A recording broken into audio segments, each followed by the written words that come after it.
Mushrooms are not plants. They belong to the fungi kingdom, a completely separate branch of life. They feed by breaking down dead or decaying matter, reproduce through spores instead of seeds, and share more DNA with humans than they do with any vegetable in your kitchen. There are over 14,000 known species. Some are worth thousands of dollars. Others will kill you before you even realize you ate the wrong one. And a few of them sitting in your grocery store right now are hiding a secret about their identity. These are the mushrooms you can eat, and the ones you absolutely cannot. Number 1. Button mushroom, cremini, and portobello. Here is one of the strangest facts in the entire grocery store. The white button mushroom, the brown cremini, and the large portobello are all the exact same species. Every single one of them is Agaricus bisporus, just harvested at different stages of life. The white button is the youngest, picked when the cap is still small, smooth, and pale. It has the mildest flavor of the three and is the most popular mushroom in the world. Around 90% of all mushrooms consumed in the United States are white buttons. Cremini mushrooms are the same species but with a different pigment. They have brown skin, a slightly firmer texture, and a deeper, earthier taste. Grocery stores sometimes label them baby bellas because they are, quite literally, baby portobellos. And the portobello is what happens when you let a cremini keep growing. The cap opens wide, sometimes reaching the size of a small plate, and the flavor becomes rich and meaty. Portobellos are popular as a burger substitute because of their dense, satisfying texture when grilled. The button mushroom was first cultivated in the caves outside Paris in the 17th century, which is why the French still call it champignon de Paris. Today it is commercially farmed in massive indoor facilities with carefully controlled temperature and humidity. It is one of the few vegetables in the produce aisle that naturally contains vitamin D, especially when exposed to sunlight or UV light after harvest. Number 2. Shiitake.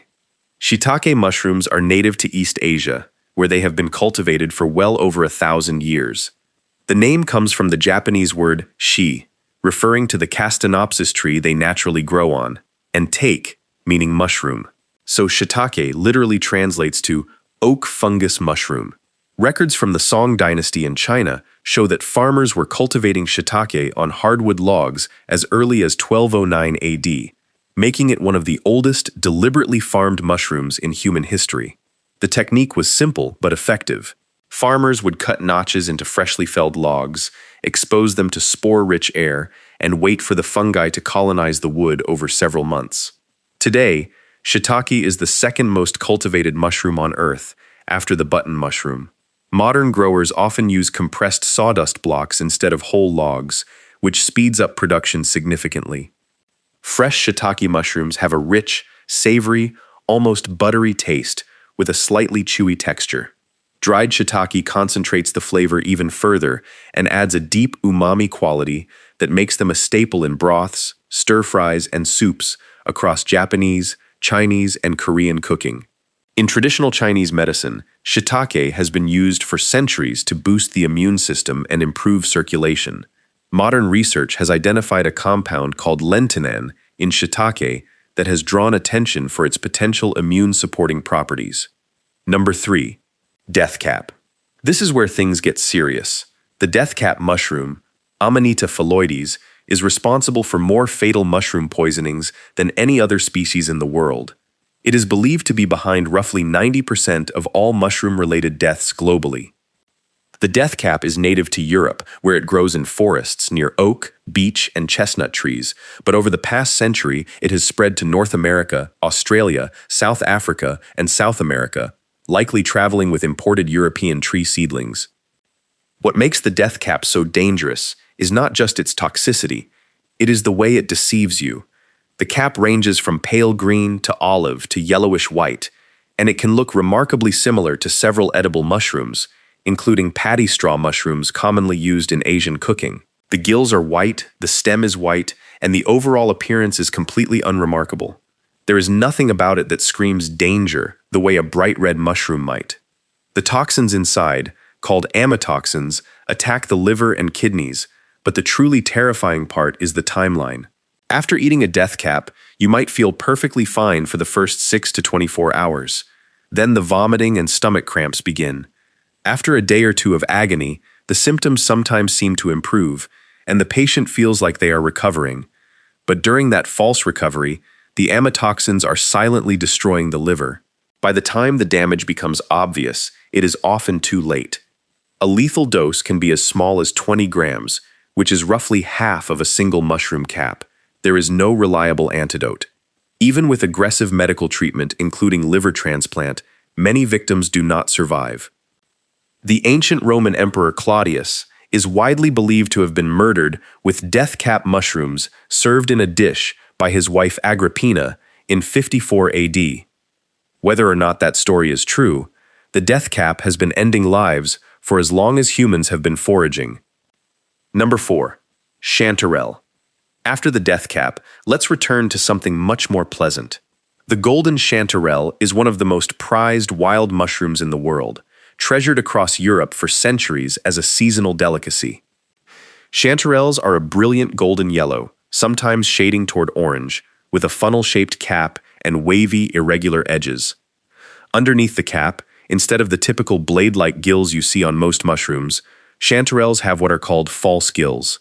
These are forked ridges that run down the stem, and they are one of the most reliable ways to tell a true chanterelle from a look-alike. One of the most distinctive things about chanterelles is their smell.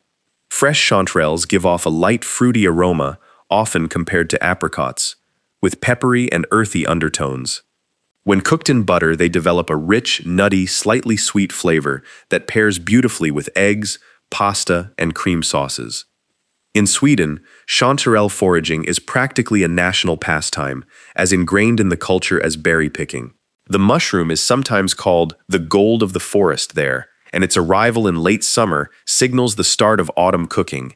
King Carl XIV Johann of Sweden, who was originally a French marshal named Jean-Baptiste Bernadotte, is credited with popularizing chanterelles in Swedish cuisine during the early 19th century.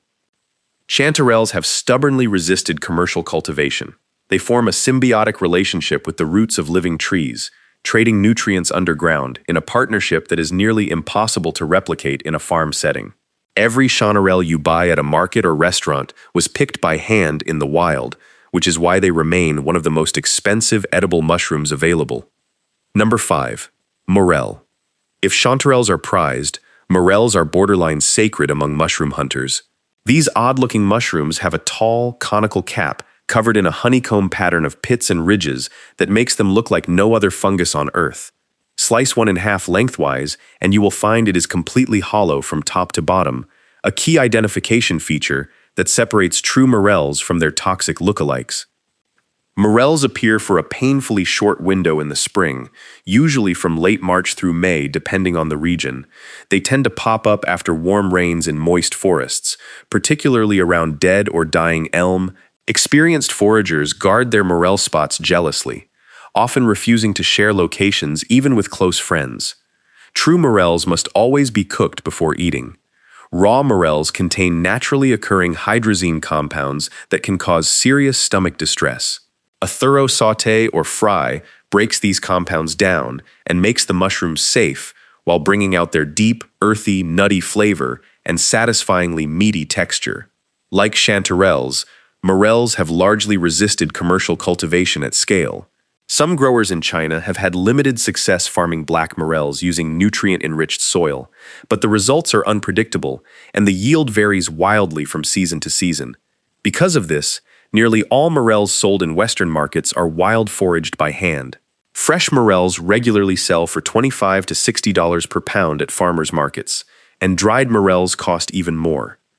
There is a dangerous lookalike called the false morel, which has a wrinkled, brain-like cap instead of a honeycomb pattern, and its interior is cottony rather than hollow. False morels contain a toxin called gyromitrin that can cause organ failure. Knowing the difference between a true and false morel is one of the most important skills any mushroom forager can learn. Number 6. Destroying angel. The destroying angel is arguably even more dangerous than the death cap, if only because of how innocent it looks. While the death cap at least has a faintly greenish tint to raise suspicion, the destroying angel is pure white. Every part of it, the cap, the stem, the gills, is a clean, pristine white that makes it look almost angelic, hence the name. Destroying angel is actually a common name shared by several species in the Amanita genus, including Amanita virosa in Europe and Amanita bisporigera in eastern North America. All of them contain the same amatoxins found in the death cap, and all of them are just as deadly. Half a mushroom cap contains enough toxin to kill a healthy adult. The terrifying reality is that destroying angels look remarkably similar to white button mushrooms, young puffballs, and meadow mushrooms, all of which are popular edible species. Inexperienced foragers have made this fatal mistake many times. The key difference lies at the base of the stem. Destroying angels grow from a cup-shaped sac called a volva that sits partially buried underground. Edible button mushrooms do not have this structure, but because the volva is underground, many foragers miss it entirely when they pull the mushroom up carelessly. The poisoning timeline is identical to the death cap. Hours of feeling fine, then violent illness, then a deceptive improvement, then organ failure. Destroying angels are extremely common throughout temperate forests in both Europe and North America, growing near oak, beech, and birch trees from summer through autumn. The single most important rule in mushroom foraging is this: if you find an all-white mushroom with gills growing in the wild and you are not 100% certain of what it is, leave it where you found it. Number 7. Oyster mushroom. Oyster mushrooms are named for their shape, which resembles a large oyster shell with a broad, fan-shaped cap that grows in overlapping clusters on the sides of dead or dying trees. They range in color from pale gray to creamy white to soft brown, depending on the species and growing conditions. In the wild, oyster mushrooms are found worldwide on fallen hardwoods, particularly beech, aspen, and oak. But what makes them truly remarkable is how easy they are to cultivate. Oyster mushrooms are one of the most beginner-friendly fungi to grow at home. They will colonize straw, coffee grounds, cardboard, and even old phone books. Commercial growers produce them on pasteurized straw or sawdust in simple growing bags. From inoculation to harvest can take as little as 3 to 4 weeks. The flavor of oyster mushrooms is mild, slightly sweet, with a delicate, almost anise-like aroma when fresh. The texture is tender and velvety compared to the meatiness of a portobello or shiitake. They absorb flavors readily, making them versatile in stir-fries, soups, pastas, and even as a plant-based pulled meat substitute when shredded and seasoned. Oyster mushrooms also have a fascinating ecological trick. The mycelium of certain oyster mushroom species can capture and digest tiny roundworms called nematodes, making them one of the few carnivorous fungi in existence. Scientists have also studied oyster mushrooms for their ability to break down and decompose tough organic materials, including certain petroleum-based pollutants and even some types of plastic, in a process called mycoremediation. Number 8. Truffle. Truffles are unlike any other mushroom because they grow entirely underground, forming lumpy, potato-like fruiting bodies near the roots of specific trees, particularly oak, hazelnut, and beech. They have been prized as a luxury ingredient for thousands of years. The ancient Sumerians mentioned truffles in inscriptions dating back to around 2000 BCE, and the Egyptians ate them coated in goose fat. Because truffles grow underground and produce no visible sign on the surface, finding them requires outside help. For centuries, European truffle hunters used pigs, because female pigs are naturally attracted to a compound in truffles that resembles a boar pheromone. The problem was that the pigs often wanted to eat the truffles themselves. Today, most professional truffle hunters use trained dogs instead, which are easier to control and less likely to devour the prize. There are two main types that dominate the luxury market. The black truffle, also called the Perigord truffle, comes primarily from France, Spain, and Italy, and sells for around $300 to $800 per pound. The white truffle, found mainly near the town of Alba in northern Italy, is far rarer and commands anywhere from $3,000 to $5,000 per pound. In 2010, a single 2-pound white truffle sold at auction in Macau for $330,000. Truffles cannot be mass-produced like button mushrooms. Some farmers have had success establishing truffle orchards by planting hazelnut or oak trees with roots inoculated with truffle spores, but even then, it takes 5 to 10 years before the first harvest, and results are never guaranteed. The flavor of truffles is famously hard to describe. They are deeply earthy, musky, and pungent, with an aroma so intense that even a few thin shavings can transform a plate of simple pasta or scrambled eggs into something extraordinary. Number 9. Lion's mane. Lion's mane looks like nothing else in the mushroom world. Instead of a cap and stem, it grows as a single white mass, covered in long, dangling spines that cascade downward like a frozen waterfall or a shaggy white beard. Fresh specimens are snow white, gradually turning yellowish with age. They can grow up to 40 centimeters across in the wild, usually appearing on dead or dying hardwood trees like oak, beech, and maple in late summer and autumn. In Chinese medicine, lion's mane has been used since at least the Tang dynasty, around 618 AD, where it was valued for supporting digestion and overall vitality. Buddhist monks reportedly consumed lion's mane tea to enhance concentration during meditation. In Japan, where it goes by the name Yamabushitake, it was traditionally associated with mountain hermit monks known for their spiritual discipline. What has brought lion's mane into the modern spotlight is the research on its potential brain health benefits. Scientists have identified two groups of compounds in lion's mane called hericenones and erinacines. These compounds appear to stimulate the production of nerve growth factor, a protein essential for the growth and maintenance of brain cells. Some preliminary studies have shown improvements in memory and cognitive function in older adults who took lion's mane supplements for several weeks, though researchers caution that much larger studies are still needed. As a culinary ingredient, lion's mane has a surprisingly seafood-like quality. Many people compare its taste and texture to crab or lobster when sliced thickly and seared in butter until golden. Unlike many medicinal mushrooms that are too woody or bitter to eat, lion's mane is genuinely delicious. It is also one of the safest mushrooms to forage in the wild because it has no poisonous lookalikes. If you find a large white mass of dangling spines growing on a hardwood tree, it is almost certainly lion's mane. Number 10. Fly agaric. You have seen this mushroom 1,000 times even if you have never set foot in a forest. The fly agaric, Amanita muscaria, is the bright red mushroom with white spots that appears in fairy tales, video games, Christmas cards, and the mushroom emoji on your phone. It is arguably the most recognizable fungus on the planet. The name fly agaric comes from an old European practice of breaking the cap into saucers of milk and leaving them out as a fly trap. The insects would be attracted to the mixture, drink it, and become intoxicated or die. People in England and Germany used this technique for centuries before modern insecticides existed. Despite its famous appearance, the fly agaric is toxic to humans. It contains muscimol and ibotenic acid, compounds that affect the central nervous system and can cause hallucinations, confusion, drowsiness, nausea, and loss of coordination. Deaths from fly agaric are rare, but severe poisoning definitely occurs, especially when large amounts are consumed. Indigenous peoples in Siberia, particularly the Koryak and Chukchi tribes, used fly agaric mushrooms for centuries in spiritual and shamanic rituals.